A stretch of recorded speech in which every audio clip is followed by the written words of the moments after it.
El territorio de la Asociación Coimpa, Consejo Indígena de Puerto Alegría, hace parte del pulmón del mundo. En esta zona que limita con el Perú y que cuenta con más de 320.000 hectáreas, donde predominan los verdes, el agua y los sonidos más puros, conviven los pueblos indígenas Murui Muina e Inga, quienes se consideran privilegiados al habitar en medio de tanta riqueza natural. Tenemos un territorio todavía lleno de, se puede decir, de todo lo que nosotros necesitamos como pueblos indígenas. Nosotros consideramos de que aquí en la Amazonía, donde estamos nosotros, es como, hablando así bíblicamente, es donde fluye leche y miel, es una tierra buena. Pero este es un tesoro que ya no está tan escondido. Es apremiante defenderlo. Necesita ser conservado. Requiere de presencia institucional que aporte, pero respetando la visión ancestral de estos pueblos. Es por eso que de ellos mismos surgió la iniciativa de construir una herramienta que les permitiera hacer de frente a todas estas situaciones, y en espacios de concertación con la Corporación para el Desarrollo Sostenible del Sur de la Amazonía, Corpo Amazonía, decidieron apostarle a la formulación de un plan de manejo ambiental. Nos encontramos en primer lugar que el plan de vida de este territorio tiene dentro de sus propuestas de desarrollo, en el componente ambiental y territorial, la construcción o formulación de un plan de ordenamiento ambiental para esta zona. Este proyecto surge de las necesidades de las comunidades indígenas que conforman la Asociación Coimpa. El objetivo general es disminuir la afectación de los recursos naturales a través del diseño de esta herramienta de planificación ambiental que a la postre les servirá para fortalecer la gobernabilidad de su territorio y determinar acciones, políticas y estrategias que les permita obtener recursos destinados al sector ambiental. Los pueblos indígenas dicen que es un instrumento o coinciden en que es una herramienta que les va a permitir fortalecer el manejo y el uso sostenible de este territorio que comprende la jurisdicción de Coimpa. El proyecto piloto, que ha sido financiado por Corpo Amazonía y operado por la Corporación Ozono, se dividió en 5 fases prioritarias para ser desarrolladas en los 7 cabildos en que se dividen los pueblos: el Cabildo de Puerto Itiquilla, Cabildos Martín Buinesa, Murui Muina e Inga de Puerto Alegría, el de Peña Blanca, Puerto Reyes y Puerto Perea. El momento inicial de la formulación se dio con la fase de aprestamiento, donde se socializó el plan de manejo ambiental con todas las comunidades reunidas en Puerto Alegría. Se dictaron talleres para apropiar conceptos, identificar temáticas, concertar metodologías y adquirir conocimientos requeridos para la recolección de información y análisis. Se eligieron y contrataron promotores locales, uno por cada comunidad, al igual que un sabedor ancestral por cada pueblo. Ante experiencias ya vividas, expresaron sus puntos de vista y reclamaron seriedad. De verdad quiero que lo que se haga aquí y lo que quede escrito, que lo cumplamos. Que no vaya a caer en palabrerías y los papeles volando. Dejando claro su compromiso en el desarrollo de las tareas. Depende de uno, agilizar. Bueno, vamos a hacer este trabajo. ¿Cómo está este trabajo? ¿Cómo está quedando esto?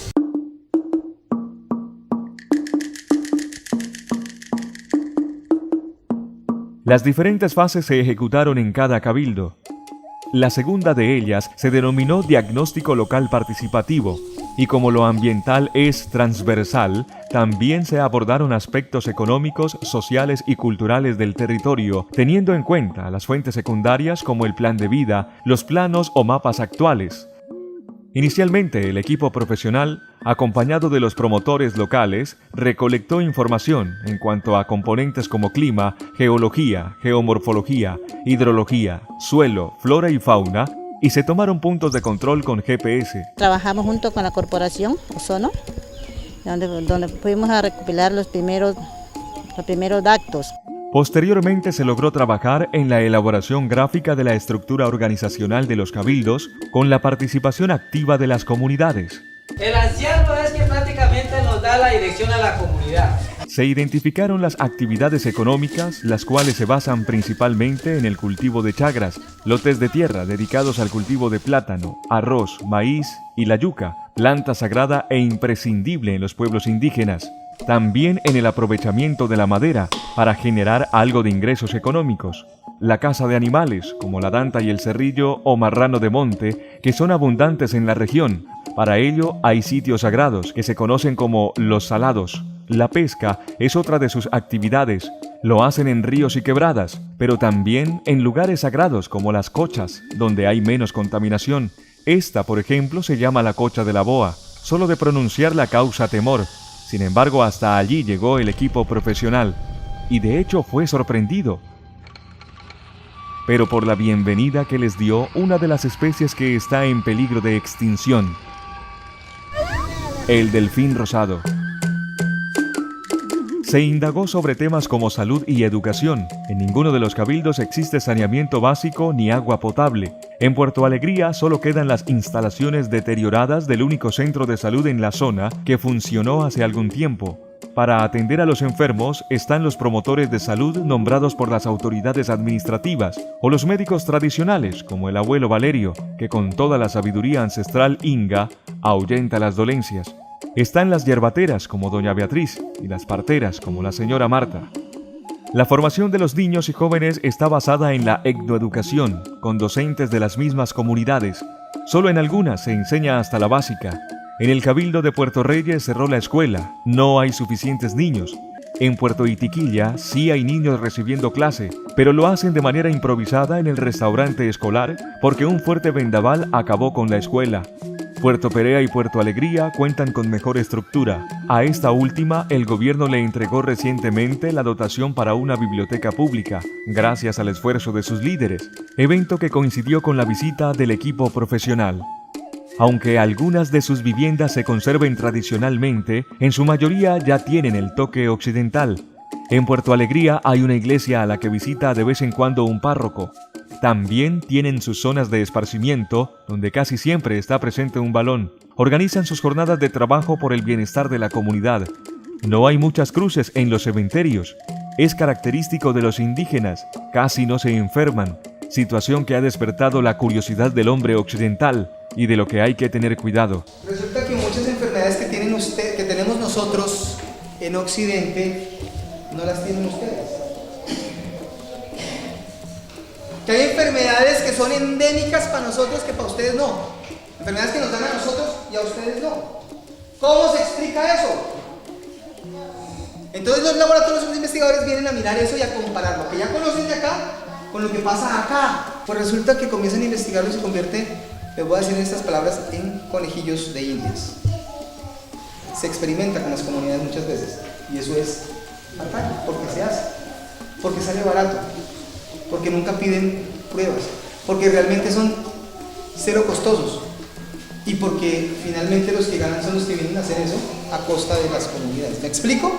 La elaboración de este plan de manejo ambiental tiene su particularidad por ser intercultural. Este plan de manejo ambiental que se construye de manera muy participativa, con un carácter étnico, pero especialmente porque tiene un carácter interétnico, que es que dos pueblos que comparten un mismo territorio se logren poner de acuerdo en cuáles son las acciones que van a desarrollar en su territorio desde la perspectiva ambiental. No es fácil que dos familias vivan en una misma casa. Por supuesto, el tema de la convivencia se hace difícil por momentos, pero a estos pueblos los une su cosmovisión, la sabiduría ancestral que los exhorta a ser tolerantes. Ya hemos hablado entre compañeros de este año de ser gobernadores, estamos planteando esos puntos. Y muchos pues ya, eso de rivalidades, ¿para qué nosotros? Es que a nosotros no nos sirve ser rivalistas, más bien seamos unidos y positivos en estas cuestiones de este trabajo de la formulación en el plan de manejo ambiental. Aunque tienen una gran preocupación, el tema de la interculturalidad les ha traído consecuencias. Sus tradiciones están desapareciendo. Se ha perdido la vestimenta, la música, los bailes. Las nuevas generaciones no quieren saber mucho del tema. Si usted ahorita se dirige a un joven, usted pregúntele si él va a querer estar sentado en una malota. Nosotros estamos con diferentes culturas y eso es muy difícil inculcar a los niños y esos niños crean con otra mentalidad por la interculturalidad que existe actualmente. La pregunta es cómo hacer para recuperarlas. Pero entonces vamos a cranear es cómo vamos a mantener viva esta cultura. Sí se puede, los jóvenes sí están dispuestos, ¿qué estamos haciendo? Pretender alejar a los más jóvenes de la vida moderna resulta casi imposible, pero hay algo que debe quedar claro para las comunidades. Un elemento importante, por eso insistimos en que lo tengan en cuenta permanentemente, tiene que ver con preservar la cultura y la tradición, y no se trata de mantener la misma choza, casa o vivienda tradicional, pero sí es importante que la lengua jamás se pierda, se perpetúe. Ahí hay una clave, ahí. La única herramienta de resistencia en adelante, por siempre, de resistencia será la lengua. Hacer uso de la palabra, pero también escrita. A eso están llamados estos pueblos, y lo saben.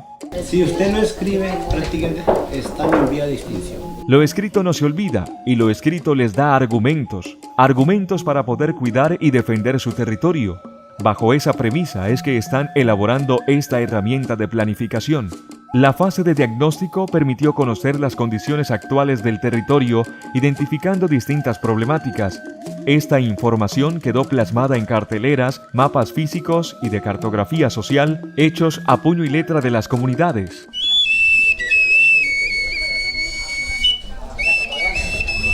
En este proceso hubo también oportunidad de participar en esos espacios culturales que los pueblos indígenas están retomando. Luego de una reunión casual con los mayores, donde hablaron de su historia, de sus orígenes. Después del conflicto Perú-Colombia, es después ya. Pero antes hay otra historia. Donde se escucharon relatos que acaparan la atención de cualquier visitante. Probablemente mi abuelo viene de una tribu indígena caníbal. Mi abuelo me decía que él un día fue a la Maloca, bien a Maloca. Él, como todo niño travieso, fue a revisar la olla del abuelo y ahí él comió un pedazo del talón de una persona. El equipo profesional participó de un ritual sagrado conocido como mambeada, acompañando el proceso desde la recolección de la hoja, que tiene su parte mística. El abuelo le mete su técnica, que hay que cantar, que hay que hablar en dialectos. Estuvo en el proceso de transformación, donde la hoja de coca queda pulverizada y se mezcla con la ceniza de otras plantas, finalizando con la sesión nocturna, donde se invocan los espíritus para obtener de ellos su sabiduría ancestral que permita resolver cualquier situación, por difícil que parezca. Los muertos también ahí están. La tercera fase en el proceso de formulación del plan de manejo ambiental para las comunidades adscritas a COIMPA se llamó zonificación. El objetivo, teniendo en cuenta el calendario ecológico, explicar la situación del territorio, determinar sus desafíos y soluciones. Esta tarea, que también quedó plasmada en material físico, permitió delimitar el territorio a partir de sus usos actuales y potenciales. Con la ayuda de la formulación de preguntas, las comunidades identificaron los problemas y conflictos que presenta el territorio en cuanto a agua.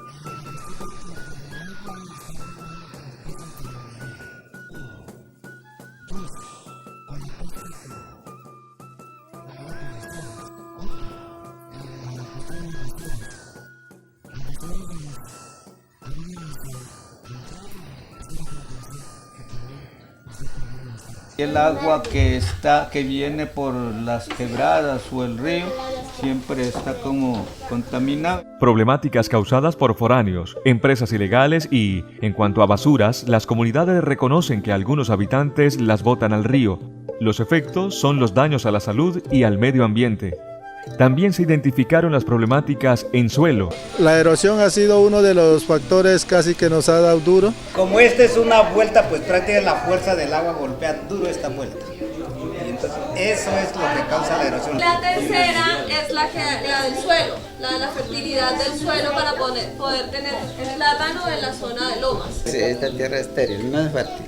Las causas las relacionan a efectos naturales, tala de árboles a las orillas de los ríos y quebradas y al cambio climático. Por último, se identificaron las problemáticas en vegetación, que tiene como principal preocupación la deforestación, causada de manera desproporcionada por personas ajenas a la comunidad. Se han metido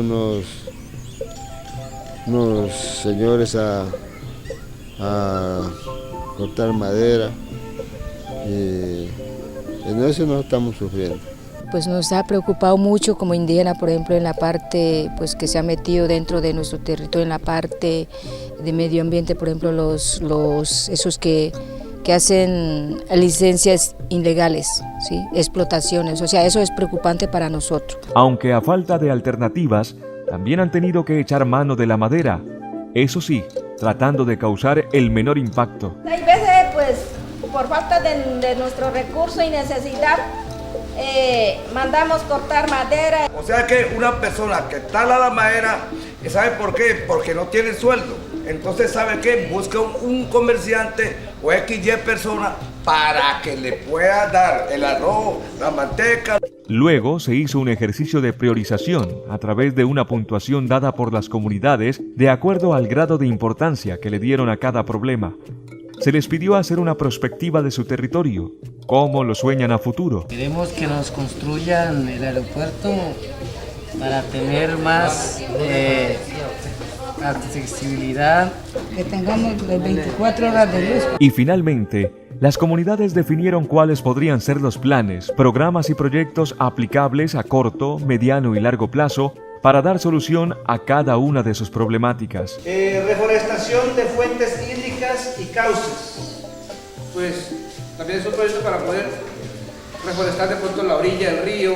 De esta manera finalizó la etapa de zonificación para dar paso a la cuarta fase de consolidación y construcción del primer documento del Plan de Manejo Ambiental de la Asociación Coimpa.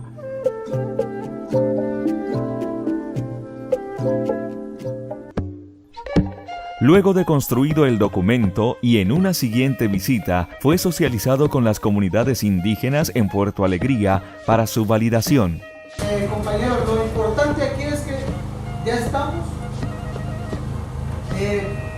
reunidos para hacer un trabajo muy importante como es el tema de validación del proyecto. El trabajo que haremos hoy será con mucho gusto de compartir ese trabajo que ustedes nos han ayudado a hacer y a construir. Que tengamos acuerdos va a ser importante, que tengamos desacuerdos también.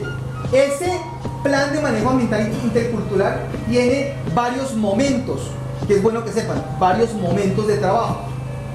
Al final de cuentas, van a encontrarse con 23 proyectos que salieron identificados en diferentes componentes. Grandes componentes, unos programas y unos proyectos. De esos proyectos, al final trataremos de, en primer lugar, priorizar uno, el más importante. ¿Lo hacemos nosotros? ¿Quién lo hace? La comunidad. La priorización se realizó por grupos, teniendo en cuenta 4 componentes: territorio y ambiente, economía y desarrollo productivo, infraestructura social y educación y tradición, cada uno con sus respectivas propuestas. Después del análisis y priorización de cada proyecto en forma de mural y de manera más didáctica, cada grupo enumeró en orden de importancia de acuerdo a su escogencia previa y dieron sus razones por las cuales definieron ese orden en los proyectos. Luego, el ejercicio consistió en definir la priorización de toda la comunidad con base en el trabajo ya realizado por grupos. El programa que priorizaron por unanimidad fue el fortalecimiento educativo para promover la identidad, el sentido de pertenencia y la autonomía de los pueblos, inmerso en el componente de educación y tradición. Por último, para confirmar la aprobación de las comunidades, se hizo un ritual donde a una sola voz dijeron sí. Bueno, ¿queda aprobado? ¡Sí! Listo, aprobado.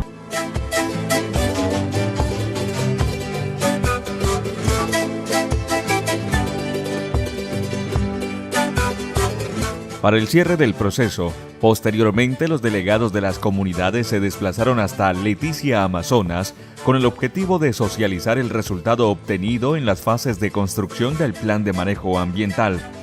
El escenario dispuesto estuvo marcado por la tradición ancestral y contó con la presencia además de otros pueblos indígenas, representantes de la institucionalidad y desde luego del director territorial Amazonas.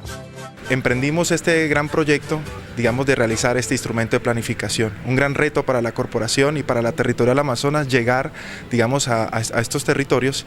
Y en ese sentido, digamos, orientamos el manejo de los recursos naturales de este territorio.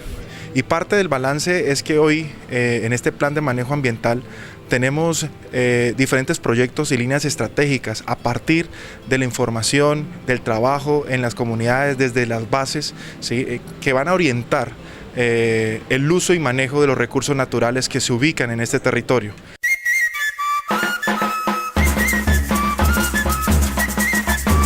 Pero en este proceso no todo fue trabajo. El equipo profesional también disfrutó con las demostraciones culturales de cada cabildo. En Puerto Itiquilla, comida típica de los ingas, acompañada de la chicha. Al igual que en Puerto Alegría, donde además escucharon una buena historia, cuya relatora asegura fue real. Nos salvamos de esos bichos porque de pronto hasta nos hubieran encantado, nos llevaban, yo no sé. O sea, eso era, se convertían en hombres, ¿qué eran? Hombres, eran hombrecitos. ¿Eran delfines que se convertían en hombres? Delfines se convirtieron en personitas así pequeñitos. También en Puerto Alegría, la comunidad Martín Buinesa les compartió casabe y caguana, contagiados de la alegría de la abuela Rosa. Peña Blanca fue particular, porque además del plato típico y sus manualidades, los invitó a degustar algo que de seguro los va a antojar. El mojojoy. Sí, ese gusanito aceitoso con sabor a madera se disfrutó crudo y frito. En Puerto Reyes hubo chicha y un baile tradicional. En Puerto Perea, la chicha en 2 presentaciones, líquida y en crema, servida en la misma cuchara para todo el mundo. Es la tradición. También hubo acto cultural por parte de los niños, mucho baile y un picadito de minifútbol. Así fue el proceso en la formulación del plan de manejo ambiental con la activa participación de los pueblos indígenas. Era un trabajo, no era ajeno, sino era de nosotros, por lo tanto teníamos que trabajarlo muy bien en la parte de cartografía, en los límites, los caños, las lagunas, los sitios sagrados. Todo nuestro territorio debía quedar bien estipulado, por lo tanto se hizo ese trabajo. Proceso en el que no todos creyeron al principio. Yo de mi parte dije, pues pensaba que, como dije, es un mal que venía, pues no es mentira, y es un bien. Lo viene explicando cómo es, cómo no es. Anécdotas quedan de la llegada de Corpo Amazonía como autoridad ambiental al territorio de Coimpa. El primer día que llegamos a Puerto Alegría sucedió algo anecdótico y me cuenta la gente que muchas personas pensaban que nosotros veníamos o que el equipo que venía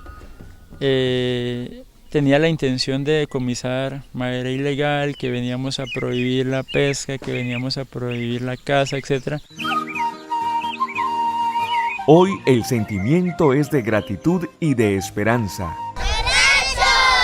Agradecerle a Corpo Amazonía por brindarnos este apoyo mediante este proyecto. Están convencidos que esta herramienta les permitirá tener mayor autonomía y gobernabilidad sobre el territorio bajo su visión ancestral, como vínculo armonioso entre el hombre y la naturaleza.